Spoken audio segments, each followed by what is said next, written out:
Check this out. We got a little Wildfire 200. It's a little 2-pill amplifier. A cool little box. And swing it around and show you the back. As you can see, he started out, he was asking 70 for it. He dropped it to 50. I offered him 40 and he said, sure. I already have the screws out of it and I have it connected to a power supply, but I haven't powered it up yet. In the back we have 2 red power leads.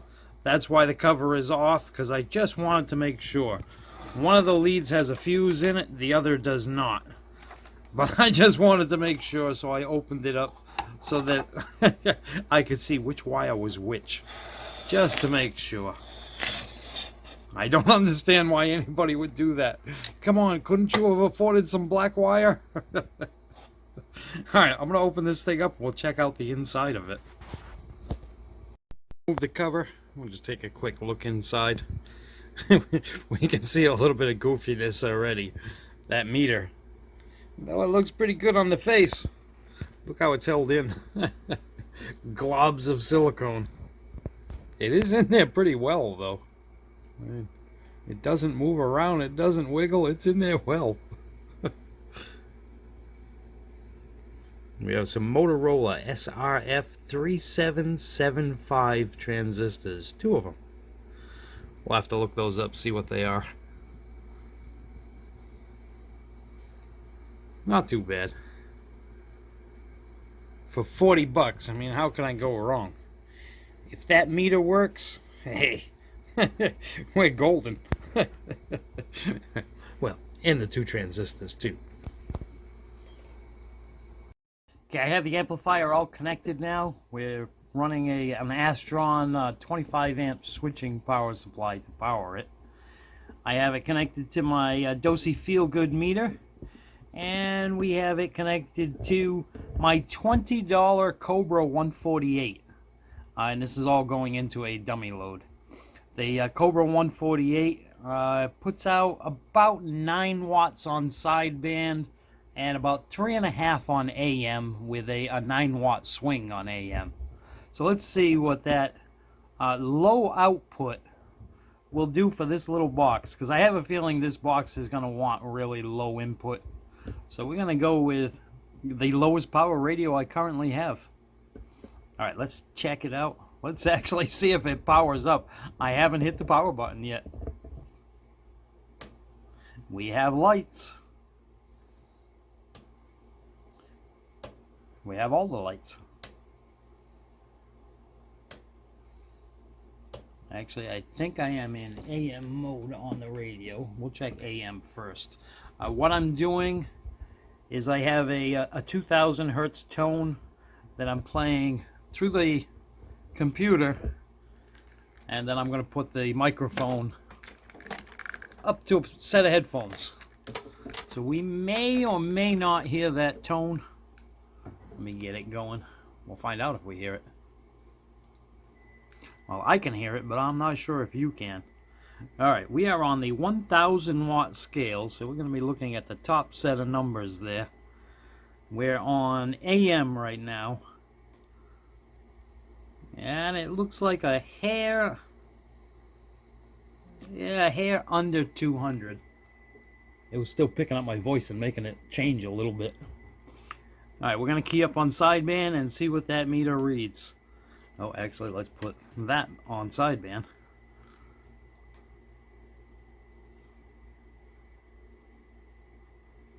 Looked like about 240 to me. That's not bad. We're going to have to look up those transistors and see what those are.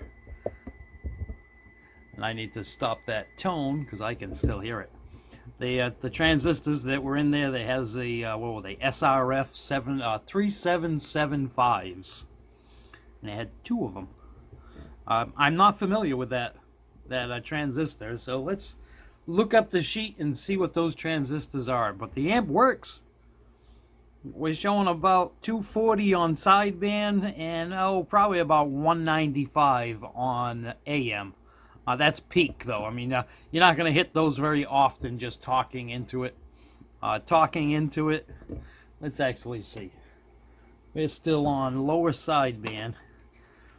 And we'll just talk into that microphone, and as you can see, once in a while it does go up there to the 240, but it's hanging out somewhere around the 200 mark.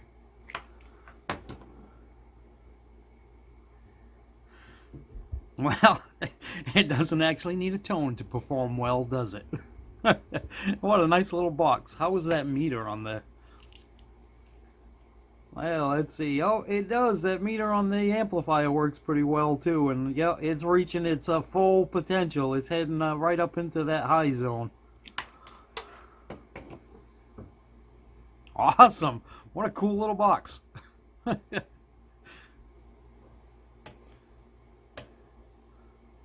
I'll have to check that later when I have it on an antenna. All right, let me look up those transistors. Let's see what those transistors are.